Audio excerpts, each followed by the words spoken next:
This video is intended solely for adults. Viewer discretion is strongly recommended. Edward Frank Bonder III was born in 1913 to Joseph and Ida Bonder. In 1954, Edward purchased his dream home, a 12-acre estate located on Winding Road in Springfield, Pennsylvania. After retiring in 1981, as a machinist, he moved there permanently. He affectionately referred to it as his Garden of Eden, where he cultivated wildflowers and placed statues of cherubs, birds, and lions. His love for this home was profound. Recently, he had been feeling somewhat down to the passing of his wife, Alice, who died from health complications at the age of 80 in September of 1992.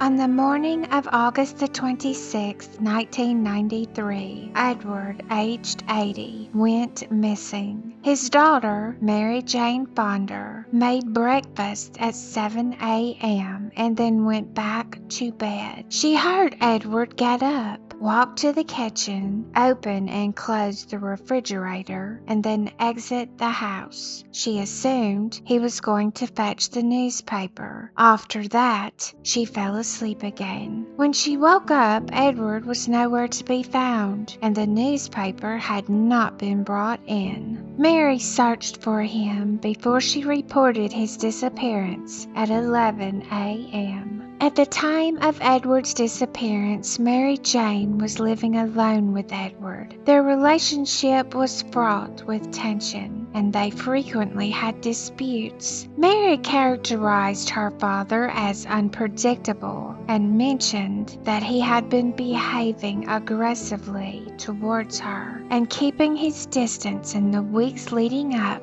to his disappearance. She noted that his eating and sleeping patterns had altered, and he was often outside for extended periods. A comprehensive search of the area found no evidence of Edward. The bloodhounds were able to trace his scent only to the driveway before it disappeared. He left all his belongings behind, including his medication, but his antique rosewood walking cane was missing.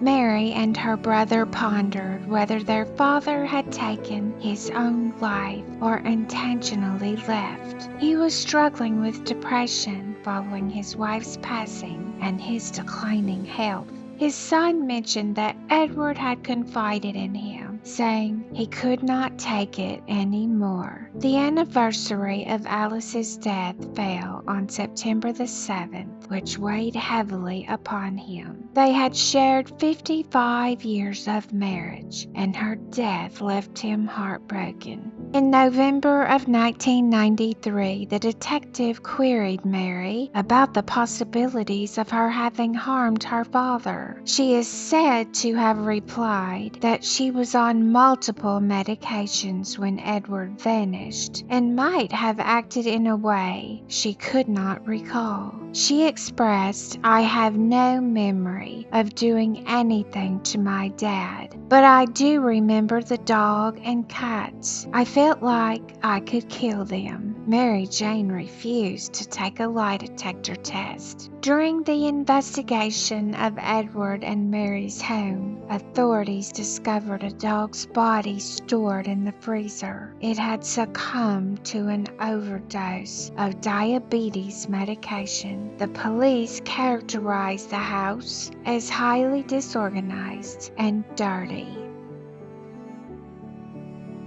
In May 1994, a mailbox in Allentown, Pennsylvania became the resting place for his billfold. Whilst everything inside was still present, it had been thoroughly cleaned of any fingerprints. But how did it get there? In 2008, Mary, who was 65 at the time, was arrested and charged with the murder of Rhonda Lynn Smith. Rhonda was a fellow member of her church, Trinity Lutheran Church in Springfield Township. where she participated in choir and served as a secretary. Mary was said to have been infatuated with the church's pastor, Reverend Gregory Shreves, and perceived Smith as a competitor for his affection. Smith was shot twice in the head as she sat at her desk in the basement of the church, and later died at a hospital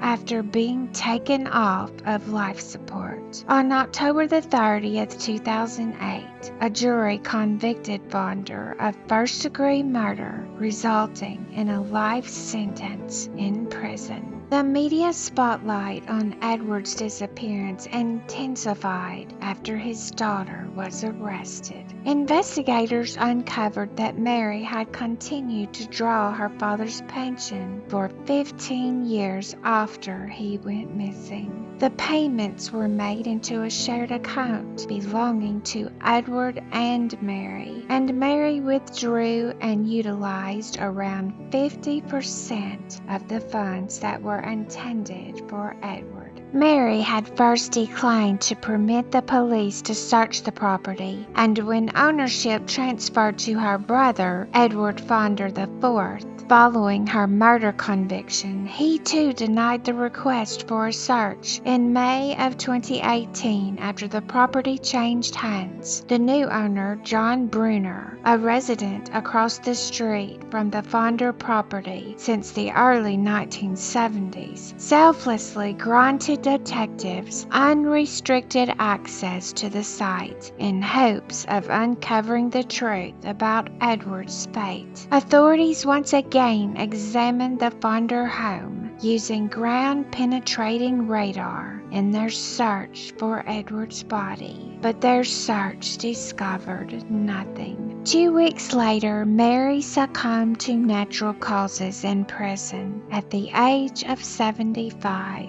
She had been named the primary and sole suspect in the disappearance and presumed death of Edward. The neighbors and friends of the Fonder family unanimously believed that Edward would never have just walked away from his home, given his mobility issues. The community continues to miss and cherish Mr. Fonder to this day. Edward was declared dead in 2000, yet his disappearance remains an enigma. Authorities continue their search for the remains of Edward. They hold on to hope that they will be able to provide him with a proper resting place. The search for Edward Frank Fonder continues.